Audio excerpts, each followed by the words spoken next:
Back to the pandemic, it's been a big week for parents of children under 5. Federal health officials now recommending COVID vaccines for nearly 20 million additional kids. First doses could be available in the next few days. So we want to get some answers to some questions you may have as parents. Joining us live on that front, Dr. Ofer Levy of Boston Children's Hospital, who was on the FDA advisory panel that recommended the shots. Doctor, cannot thank you enough for your time here this morning. I want to start with the fact that it's been such a long road to get to the green light for this age group. How much confidence can parents put in the process that led to the FDA and CDC ultimately signing off on the shots? Well, first of all, thank you for that, Nick. I'd like to wish a happy Father's Day to all your viewers out there. Our topic today are children, and today's a special day where we recognize the role of fathers. So I just wanted to put that out there. And as a father myself, I'm very pleased we reached this milestone in the vaccine response to this pandemic.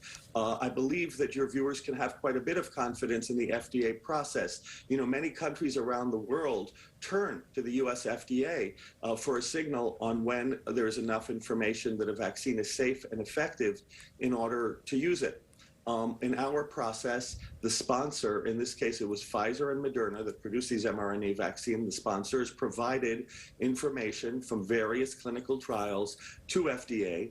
FDA then has analysts that independently analyze that data, put it together in a report, and then create briefing documents that are posted publicly for any American to download and look at in a PDF format.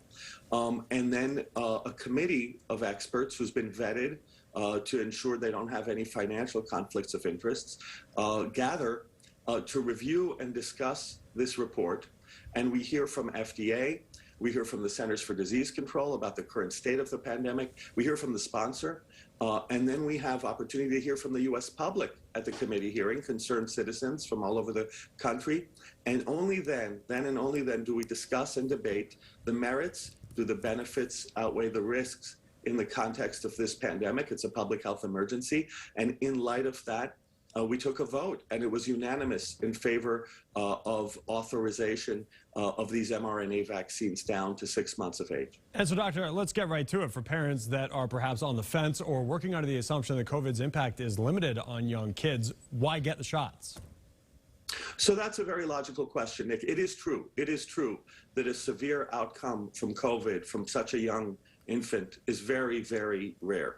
On the other hand, infants can get infected with coronavirus.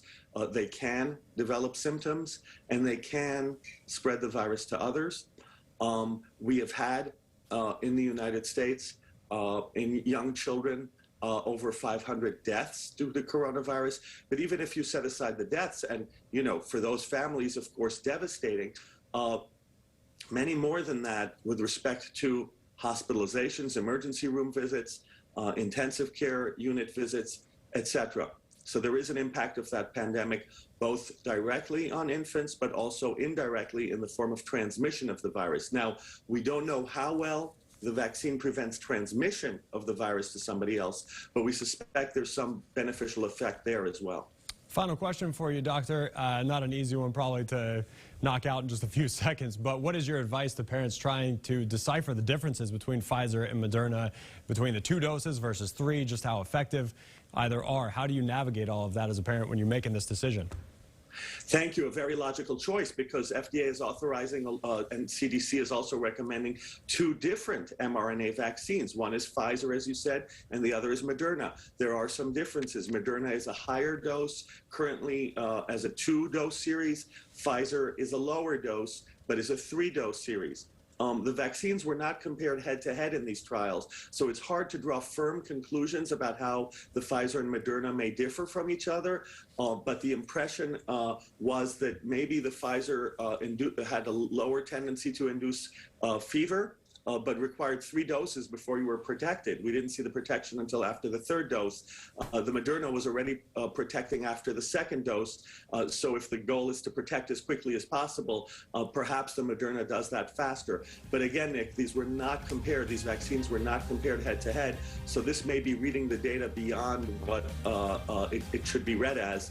I think either vaccine is safe and effective, and that's the good news for parents. They have choice. and I encourage them to meet with their pediatricians and make that choice. Dr. Levy, appreciate your time and insight this morning. Both shots again available hopefully as soon as this week.